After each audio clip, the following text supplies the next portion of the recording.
Welcome to Tough Questions, where we address the most challenging issues of a real and a relative Christian faith. If you're joining us on Facebook Live or our YouTube channel, Instagram, or maybe the Tough Questions podcast, again, I want to say thanks for dialing in. Now let's get into our subject for this episode. Today we're going to take another look at a series that I started a couple of months ago.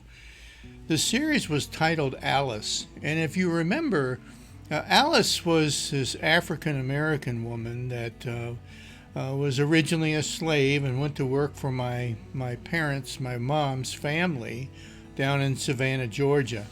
And when she did this and became a member of that house. She became a member of the family.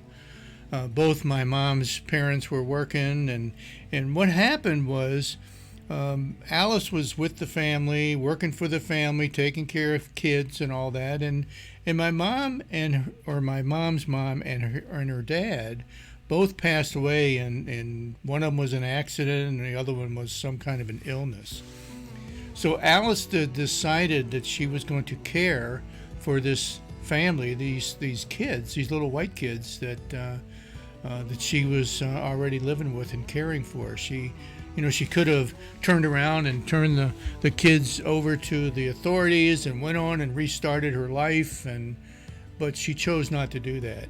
And all of the issues that were created by that decision are some of the things that we've looked at in this series.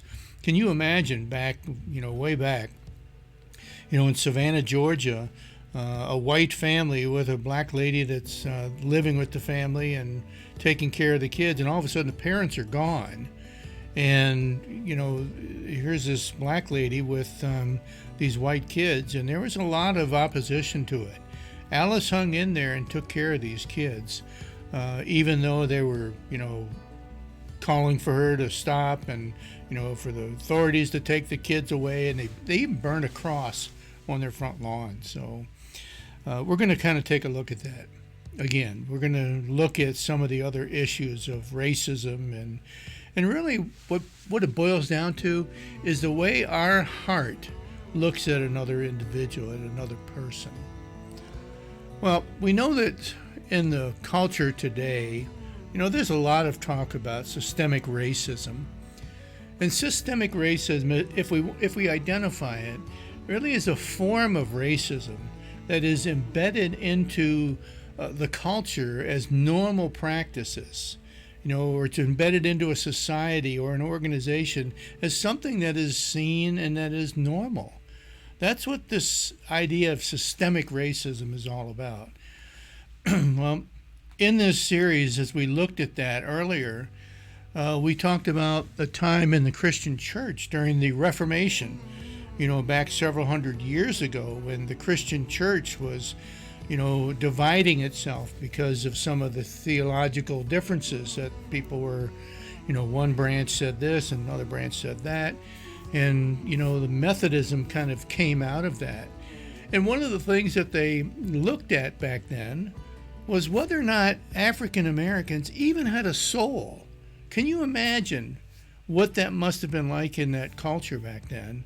To say, okay, we're kind of re-examining our faith here and what we believe in. Well, this group of people that are black or African American, do they even have a soul that we have to worry about? That was one of the issues that they talked about.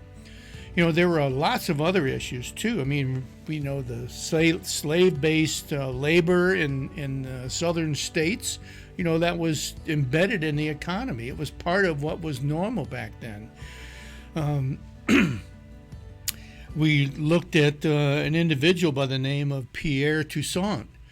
Pierre Toussaint was an African-American slave, and he ended up becoming a really well-known hairdresser in New York City and quite a Christian philanthropist. He was his works were well-known, and he was a leader in the Christian church, and he was another person that had to overcome all of these different aspects of racism in order to live out his life in a Christian way and to look at people in the same way that Jesus did. that he looked at people and valued these people in the same way God does. We talked about in this series the Good Samaritan and how, the priest and the other person walked by this guy that was injured on the side of the road, and it wasn't until the Samaritan, who was hated by many of the other races, walks by and he's the one that was the friend to the man that was injured on the side of the road and cared for him. And we ended up the series a couple months ago with a picture of Mr. Roberts. Remember Mr. Rogers? What was the name of that program he had? Mr. Rogers' World or Mr. Rogers Today or something like that. Or Mr. Rogers' Neighborhood, I think it was. And there was a picture of Mr. Rogers with his feet in a swimming pool on a hot day, and he invited this African-American police officer to join him.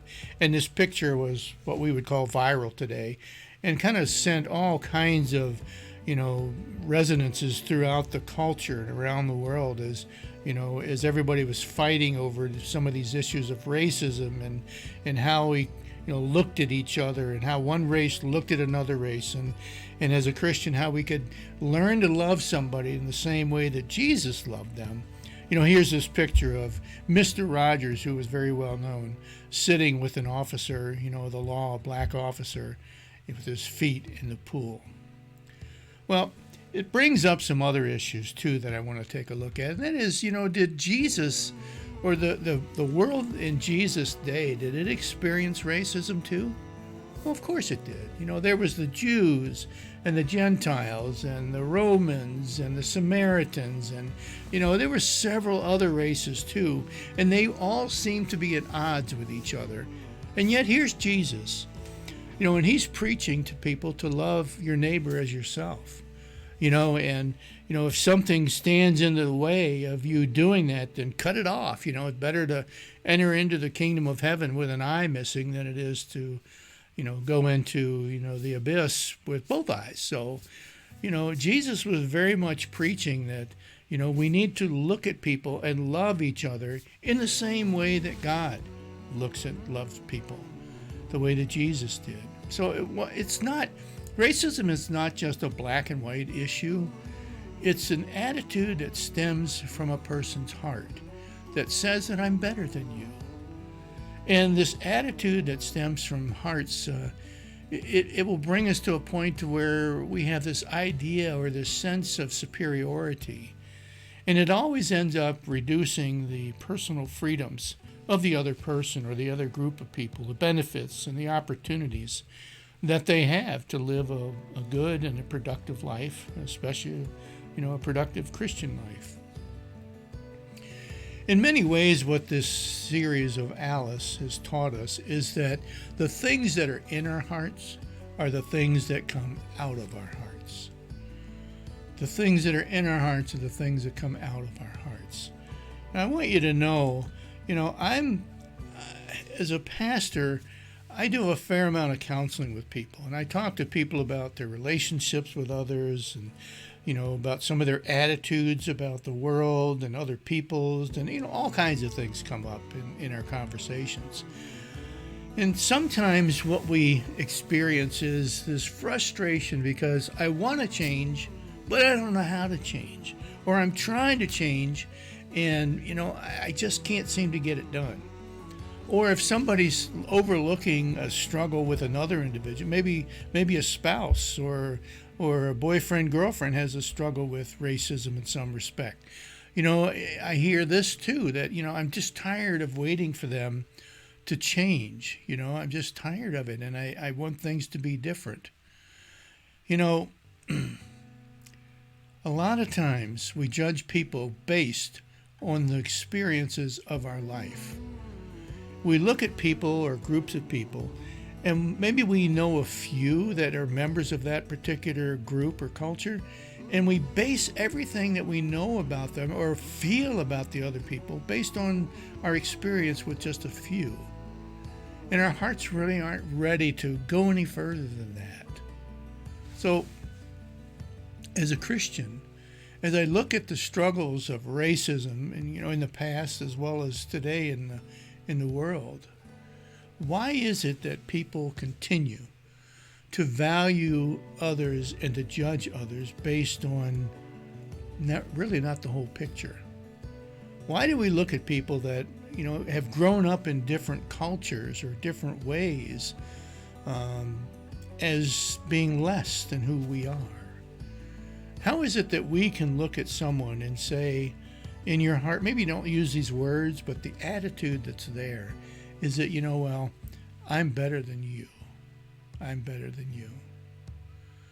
I think the biggest problem that we have when it comes to racism that has never really been solved overall. I mean, if you historically look at racism and systemic racism, you see it, from Jesus' day, even way before that. And it's just been a part of, this life that we live here, from day one almost. But I think the real problem that we experience is people haven't reconciled in their own heart that this person that I look at, this person that maybe I look down upon, is not looked upon that way by God, by the Creator that I want to know and I want to love and I want to serve. The Creator looks at this person as, part of His creation.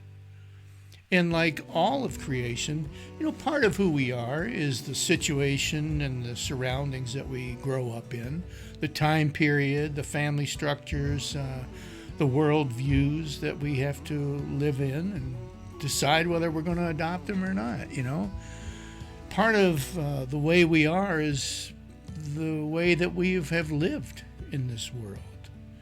But real change in how I view other people only comes from within your heart, because that's where the problem is. A lot of times we'll try to, we'll do things to try and overcome racism, like, we'll protest it. Okay, protesting's fine, but does that change the attitude of a person's heart? Not really. We'll throw money at it. We'll establish programs and we'll give people money so that they can reestablish themselves or whatever. Does that change the racist attitudes in people's hearts? It doesn't. You might change something physically somewhere, but it doesn't necessarily mean you're changing the heart of the person from where racism stems. Not at all. There's a couple of scriptures I'm going to give you today. The first one is Galatians chapter 5, verses 22 through 23. And it says this. It says, but the fruit of the Spirit, let me put it up here on the screen for you. But the fruit of the Spirit is love, joy, and peace. It is forbearance and kindness, goodness, faithfulness and gentleness, as well as self-control.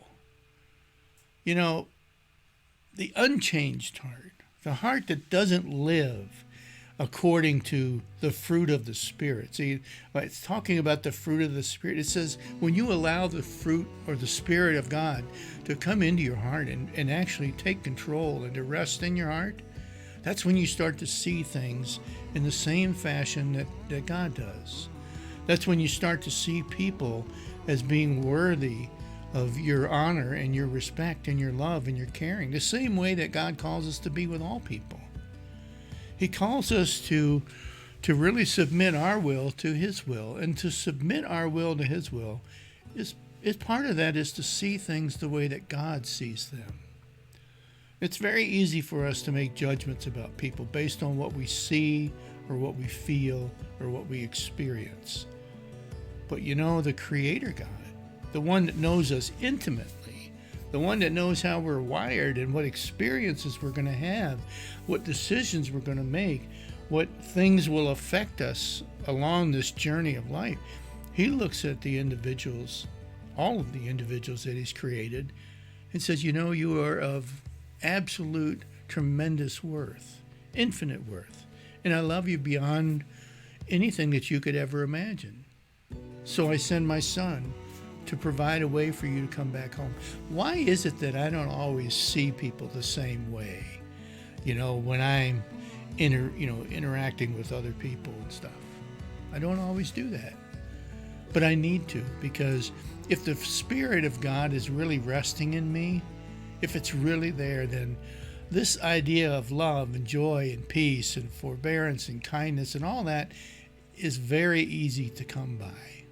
It really is. There's another scripture I want to share with you, and I don't have this one prepared on the screen, but I'll tell you where it's coming from so that you can look at it too. It comes from the book of Micah, chapter 6, verse 8. And it says this, it says, "He has told you, O man, what is good. And what does the Lord require of you but to do justice, and to love kindness, and to walk humbly with your God?" You know, there's a lot in that particular verse of Scripture. It's telling me that God in another way here is saying, this is what it's like to invite me to live in your heart. Is it what is going to take place is my Spirit is going to change who you are. And what does that mean? It means that in your heart changes toward the image of my Son's heart and my heart and the Holy Spirit's heart. He says, you're going to want to do justice. You're going to want to be fair. You're going to want to be honest with people and loving and kind. And then the last part, to walk humbly with your God. There's where people get hung up sometimes. Because to walk humbly with God, you can't do that unless you start to see things the same way that God does. We need to realize that all people are of infinite worth to God. And like all people that we will encounter in this life, we all make mistakes. We all, in many ways, have been shaped by the life that we have lived and the circumstances of those lives. We got to remember that what we need in our Christian journey is a new perspective sometimes. And that perspective is a godly perspective, one that says there's value, infinite value in each and every single life that I have created. So that's the thing that I wanted to share with you today. I wanted you to kind of come full circle on this issue of racism and understand that the problem is inside of us. We can try and delegate responsibilities, we can try and create laws and protest, and we can throw money at it, and we can do all of those things, but do we really affect real change inside of a human heart by doing that? There might be a few cases where we do, but overall, it's never worked. It's never worked from century to century to century. People have always fought and hated and judged other people based on, race and religion and belief systems and all of those things. My hope and prayer for you this week is that you'll kind of mull that over a little bit in your heart and invite God and His Spirit to rest inside of your heart and allow Him to make those changes. I hope and pray you have a great week, and join me next week at the same time. Thanks, and God bless. Tough Questions for God is a teaching ministry of the Rosebush United Methodist Church, where we challenge our faith with some of the most difficult issues. Tough Questions for God is available on Facebook Live, Sundays at 11:30 a.m., or go on our website at toughquestionsforgod.org and just follow the links on the homepage for YouTube or via podcast. Thanks for joining, and don't forget to like and share. God bless.